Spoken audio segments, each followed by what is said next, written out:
What's good? What's good, everybody? Welcome back to another episode of The Urban Platform Speaks. Make sure to like and subscribe to the channel as you come in and check out the content.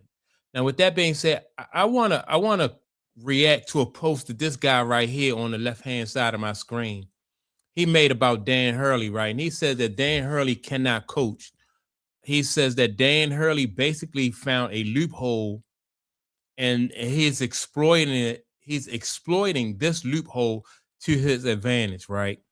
And so, which I disagree, and I'm gonna give some more reasons, uh, some more pushback to my, to why I disagree. Once I play this video and you hear like this guy, what he says about Dan Hurley, right?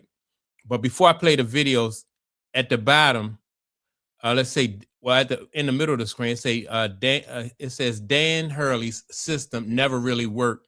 Then at the bottom, it say Dan Hurley built a system that serves nobody but himself, right? And so I'm gonna play the video. Then once I play the video, I'm gonna push back on what this guy said about Dan Hurley. Hurley's system as a college basketball coach does not work. Dan Hurley convinces these kids to come to UConn, stay there for 3 years until their value has decreased, and then no NBA team is ever willing to build around them. Donovan Clingan is Dan Hurley's best NBA player ever, and you literally haven't heard his name since the minute he was drafted. Dan Hurley doesn't develop college basketball players. Dan Hurley wins college basketball games once all of his players are juniors and seniors and they're older than everybody else they're competing against.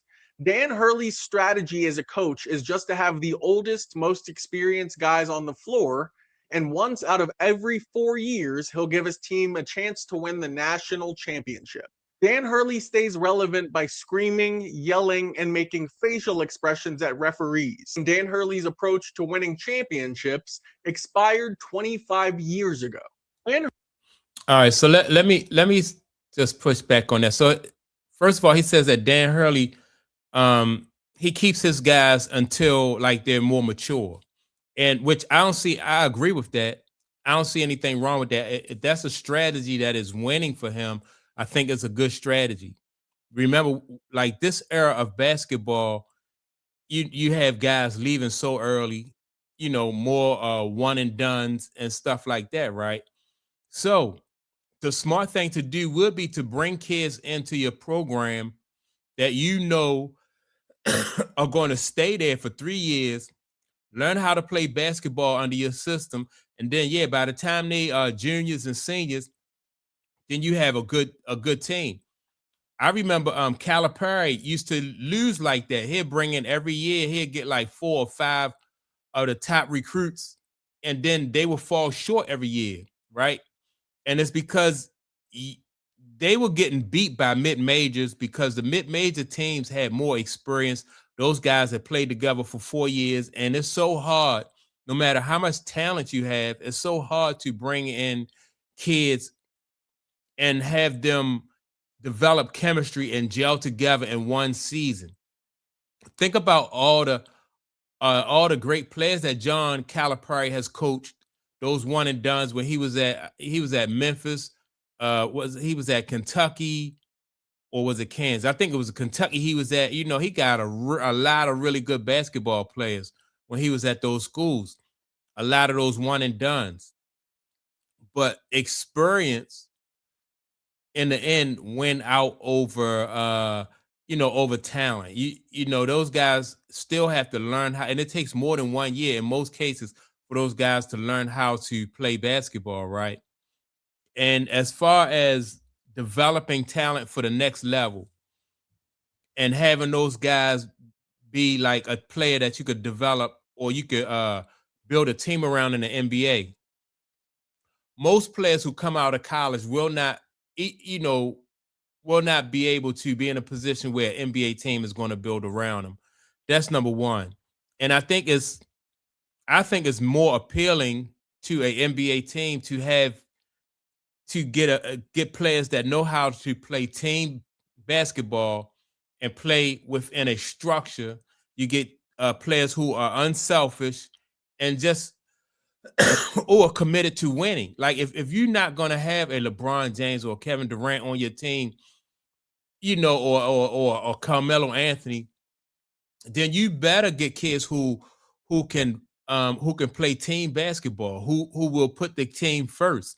And so I think that will serve the player better at the next level, and it'll also serve the team that they get drafted to better at the next level, because like I said, most teams not going to be able to draft a Kevin Durant, whereas though you're going to, build around Kevin Durant. So why even try to develop a kid? Um, and even if you have a Kevin Durant, you want to teach Kevin Durant to be able to play within a system, to be able to elevate his teammates. And so that's why I disagree with this guy. Let me see. He said some other things. I might have to listen to his this again, because he said a couple other things that I disagree with. But I do think that this guy, Dan Hurley, Hurley's system as a college basketball coach does not work. And oh yeah, now to say that his system as a college coach don't work when he already sitting on, I think, 3 championships, 2 or 3 championships, and that is his job, right? Is as a head coach of the UConn Huskies, his job is to win championships, right? And to do the best, and he's doing that. So it works. It definitely works. I don't understand why this guy's saying this, it don't work. Like the purpose of being a coach is not just to develop. You want to develop kids for the next level, which I think he is. I think if he gets a kid, like I say, like a Kevin Durant or somebody, or a Carmelo Anthony, he because he's teaching these kids how to play within the system. Even Michael Jordan, when he was at North Carolina, had to play within Dean Smith's system. Grant Hill, when he was at Duke, had to play within Mike Krzyzewski's system. Great basketball players, you only help them and enhance these guys when they learn how to play within a system and play team basketball. So, it's not like you get a great basketball player like Michael Jordan and you just roll the ball out there and tell Mike to do what he wants. Or you get a Grant Hill at your school and you just roll the ball out there and you tell Grant to go out there and win us these games, man. Do what you want to do. It don't work like that. That's what I like about them old school basketball coaches. And I think this Dan Hurley guy, in my opinion, is an old school basketball coach. No matter how great the player is, and Mike Krzyzewski, Dean Smith, John Thompson, all those guys proved that no matter how great these basketball players are, they're not bigger than the program. And that's what I like about old school basketball.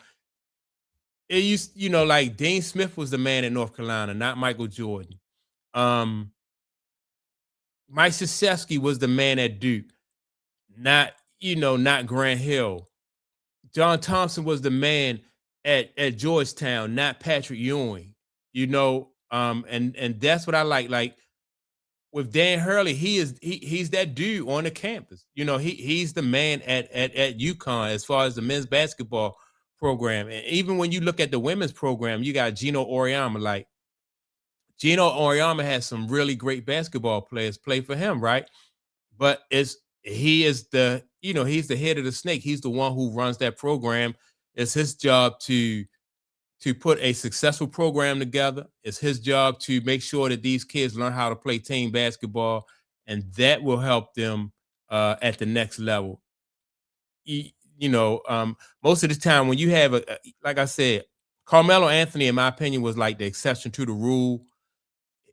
He won a championship with Jim Boeheim at Syracuse as a rookie, but most of the time you don't get you can't ride on the back of a rookie and win a championship. But Carmelo, he just had a storybook type season when he was at Syracuse, and he took them to the championship, right?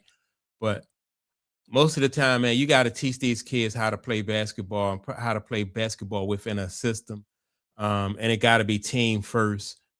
And you can look at, like I said, some of the great coaches who used to coach back in the day, and they did the same thing, man. It was about the program, never about the player. So I disagree when he said it like this caption right here says Dan Hurley's system never really worked, and I think it's working just fine. As a matter of fact, I think UConn is going to win the national championship this year. So that's my take on it. Make sure to like and subscribe as you tune into the channel and check out the content. And with that being said, don't forget to leave a comment, and I'll check you all out in the next video. Peace.